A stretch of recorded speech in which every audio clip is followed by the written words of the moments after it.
Ce paternalisme, je trouve intéressant de voir aussi ce que répond, Henri Schneider, un autre dirigeant de la famille Schneider, à une interview en 1897, donc pratiquement au même moment, et voici, ses opinions qualifiées de libérales. Alors là encore, il va bien falloir lire le document. Il est interviewé, on lui pose des questions sur 2 sujets: le temps de travail des ouvriers et les réglementations qui sont mises en place par l'État. On a évoqué, la volonté de l'État de mettre en place des lois sociales comme celles qui essayaient de limiter le travail des enfants. Eh bien voici, son avis ici. Et on va voir que le mot libéral ici, eh bien, est un petit peu différent du sens qu'on lui a donné jusqu'à présent. On l'associait, ce mot, aux idées libérales comme étant celles qui, promouvaient, la liberté des individus, les droits fondamentaux. Alors lisons, qu'est-ce que c'est que la liberté pour Henri Schneider? Un ouvrier bien portant peut très bien faire ses 10 heures par jour, et on doit le laisser libre de travailler davantage si ça lui fait plaisir. Je veux bien qu'on diminue la journée de travail, seulement les salaires diminueront ou le prix des produits augmentera, c'est tout comme. La réglementation du travail des femmes et des enfants met des obstacles inutiles, nuisibles surtout aux intéressés qu'on veut défendre. On décourage les patrons de les employer.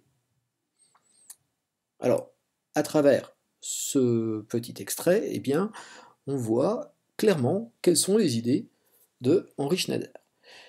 Un ouvrier doit travailler 10 heures par jour et on doit le laisser libre de travailler autant qu'il veut. L'idée importante, c'est qu'on doit laisser faire un ouvrier comme il le veut. Si jamais on ne veut pas le laisser travailler 10 heures, on sera obligé de baisser son salaire. Il n'y a pas d'autre solution, il le dit, c'est comme ça que ça va se passer, c'est tout comme. Alors, premier point. Deuxième point sur la réglementation du travail des femmes et des enfants, il ne faut pas le faire, parce que si jamais on fait cela, eh bien, du coup, les employeurs, comme lui, Henri Schneider, ne vont plus les employer. Ça coûtera, trop cher, selon leur, point de vue, et donc ils refuseront d'employer des femmes et des enfants. Donc ne le légiférons pas, ne faisons pas de loi, sociale, pas de réglementation de l'État. C'est ce qu'on appelle le libéralisme économique. C'est pas le libéralisme politique, je veux promouvoir les libertés.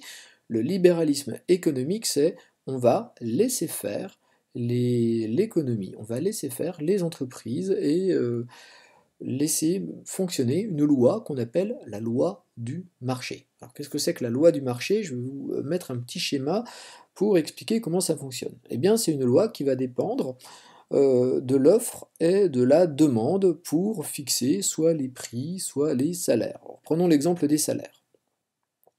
Voici des usines, il y a 3 usines qui existent, elles ont besoin de beaucoup d'ouvriers, on va dire que l'offre d'emploi est forte.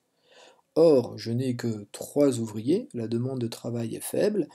Si moi je suis un industriel et que je veux attirer des ouvriers dans mon usine, je vais augmenter les salaires. Il y a de fortes chances qu'à ce moment-là, le chômage baisse vu qu'on a besoin de beaucoup d'emplois. Si jamais, au contraire, l'offre d'emploi est faible et qu'il y a beaucoup d'ouvriers, bien là le chômage va augmenter, c'est mécanique, et par contre les salaires vont baisser. J'ai pas besoin d'augmenter mes salaires pour attirer les ouvriers, eux chercheront à avoir du travail. Cette loi entre l'offre et la demande, offre d'emploi et demande de travail, va déterminer le niveau des salaires.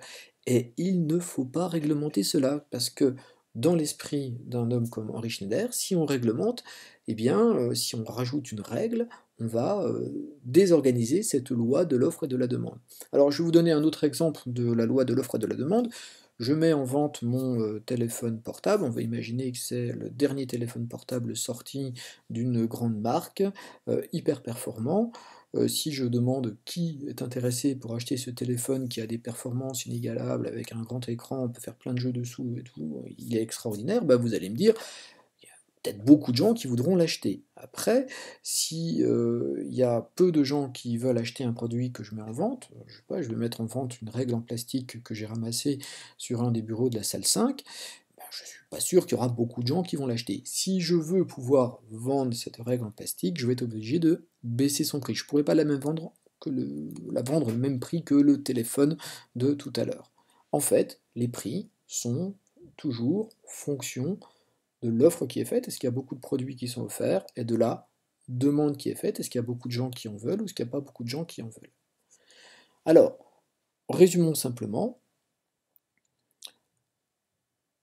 le pouvoir économique veut mettre en place le libéralisme économique, les entreprises sont libres, elles n'obéissent qu'à cette loi du marché de l'offre et de la demande. Ça veut dire aussi qu'on refuse une réglementation. Donc on le voit, face aux difficultés du monde ouvrier, pourquoi pas mettre en œuvre quelques mesures quand on le peut à travers le paternalisme, mais par contre, on évite toute loi de l'État qui déréglerait le fonctionnement de la loi du marché. Ce système-là fait que les difficultés vont rester assez importantes et les conditions du monde ouvrier restent assez difficiles pendant une bonne partie du XIXe siècle. Il faudra voir quelles sont les forces qui vont permettre aussi un changement à ce niveau-là et permettre aux ouvriers de s'exprimer peut-être et de pouvoir mieux défendre leurs conditions. Ce sera l'objet de la prochaine leçon, de la prochaine séance.